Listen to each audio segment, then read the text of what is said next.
the main stage, we're continuing. And we're going from blockchain and financial markets to the world of innovation, with an inspiring keynote of the power of being a pioneer.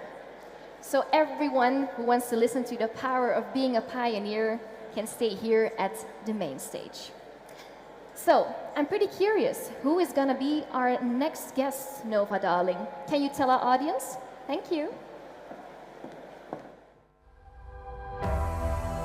Our next speaker has a clear vision of what the future holds and knows that the power to shape it lies within all of us. With his talk on the importance of being a pioneer, he will empower you to take on tomorrow's challenges with confidence and creativity. The future is not something that will happen to us. It is something we all have a role in creating. A true trailblazer in the world of innovation. Hello to Erwin Verstraelen, Chief Innovation Officer at the Port of Antwerp-Bruges.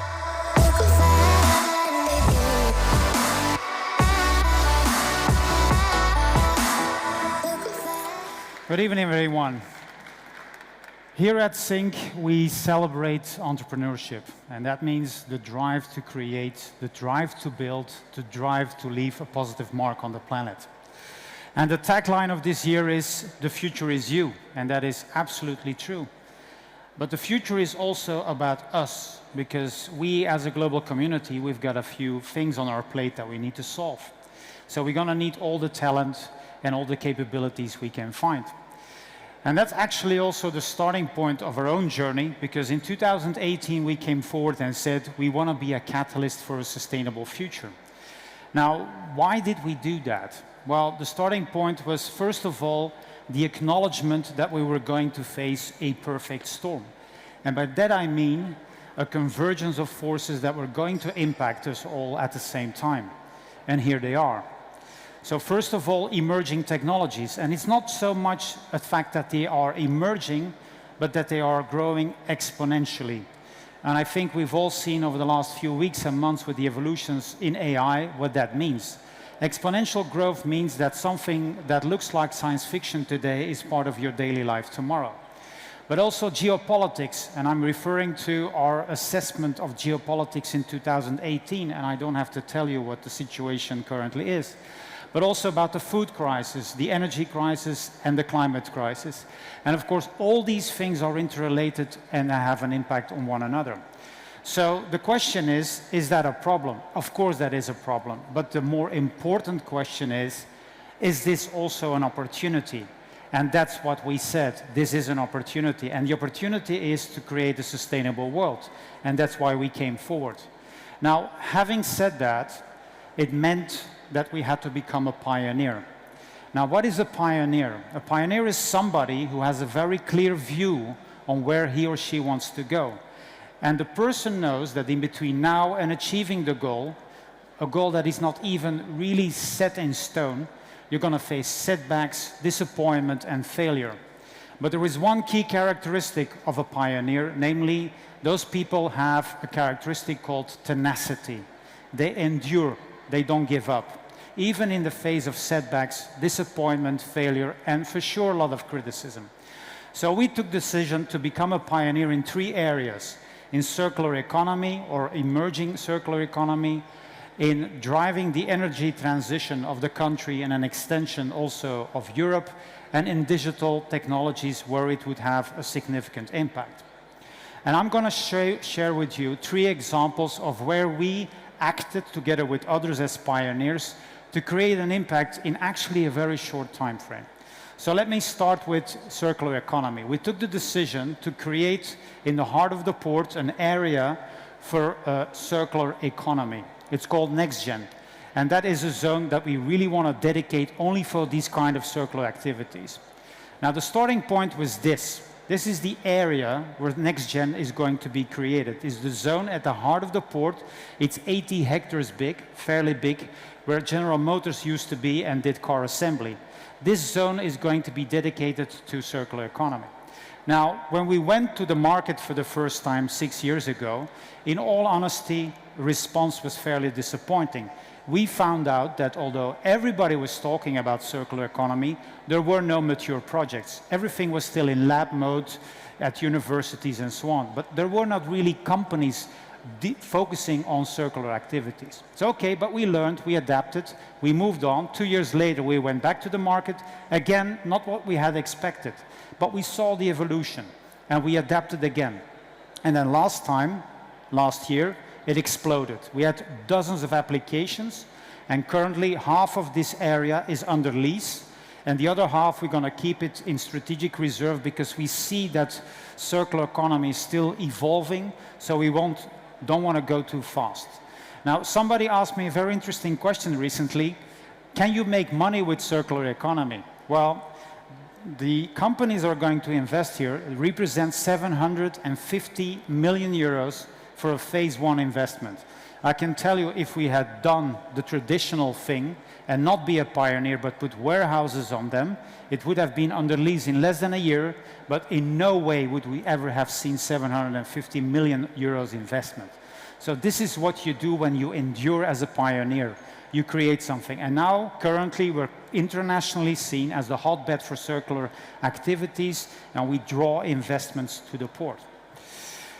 Second example, as part of the digital transformation, we have a clear view of where we want to go. We want to become a smart port. Now, a smart port is a port where everything is digitally integrated, where you have adaptive modal shifts, where you take cybersecurity seriously, where everything you do, you try to reduce the impact on ecology and on the environment, and you invest in digital talent and in ecosystems that drive innovation forward. That's the definition. And of course, a smart port will never be finished, but the journey is as much as important as the destination. So, and as one of the goals that we have in mind for the smart port, we have developed this metaphor is we want to create a digital nervous system on top of the physical port, meaning that we want to be able to see, smell, feel, and touch what is taking place by means of innovative technologies, sensors, cameras, drones, and so on, because we as Port Authority, we have to know 24/7 what is taking place in the port. And the challenge is that the port is 120 square kilometers big. And to put that in perspective, if you take the entire city of Antwerp in between the highway, you can put it 6 times in the port. That's 120 square kilometers. So it doesn't come as a surprise that for us, it felt an opportunity to be able to deploy drones in the port. So in 2018, we said we have a dream. We want to have multiple drones in the air at the same time, autonomous, so it means that there is nobody controlling the drone from next to the drone, but from far away, and it has to be able to fly beyond visual line of sight, meaning further than a human being can see it. Those 3 things at the time were completely and utterly forbidden by law. In fact, there was not even a law that allowed us to do what we wanted to do. So we created a coalition of likewise people who wanted to make this reality. We tested the technology. Technology wasn't the issue. We thought very clearly on how we could enable this from a safety perspective, and we tried to convince the legislator, and today we have the authorization to fly with autonomous drones beyond visual line of sight. It took us 4 years, and sometimes we thought it was never going to happen, but we endured. We went on, and today we are the first port on the planet that has the authorization to do these kind of things in a day-to-day basis. Okay? We have authorization for hundreds of flights on a monthly basis. We use drone as a service, and we use it for all kinds of use cases, such as, first of all, situational awareness if something happened, support for fire brigade, detecting heat pockets in cargo, detecting oil spills on the water, floating litter, and also doing asset inspection of infrastructure. And the list goes on and on and on. So now that we have endured and that we have pioneered, we can reap the benefits of our investments over the time we took in it, and we use drones on a daily basis. A final example of being a pioneer together with others, because that's never a journey you do on your own, is everything related to autonomous shipping and remote piloted shipping. So in 2018, a startup at the time knocked on our door and said, hey, we're CFAR. we have technology to remotely control a ship, but we need a place to sail and we need a ship. So they must have been very convincing, because we gave them that yellow boat at the bottom, which is a 2.5 million euro vessel on one condition: find yourself an insurance policy, which I think is fair. And they found it, and so they started from the quay wall at the port house with their tests once they had implemented the technology in the yellow boat. And I didn't hear anything from them until 3 months later. They all of a sudden sent me a WhatsApp and said, well, we're sailing with the yellow boat from the beacon at the center of Antwerp, and the boat is 40 kilometers away. Now, I still remember initially when I had a discussion with the founder, Louis Robert, and said, Louis, what's the dream? And he said, well, if I would have the authorization to drive or to sail with these boats, remote piloted, commercially for clients with cargo, so no pilot, no demo, whatever. By 2021, we were at the time 2018, then I would be very happy, okay? Well, he got his authorization in 2019 because we, together with him, and also the Flemish Waterway as governments, really supported him to show and to demonstrate the technology worked, and together we were able to convince the legislator. Now, this is CFAR today. This is the remote control center from which they operate barges. We're not talking about seagoing vessels, that's a totally different thing, but barges, inland shipping, who are sometimes more than 100 kilometers away. So from Antwerp, a ship that sails via the Albert Canal into Liège, yeah, with cargo.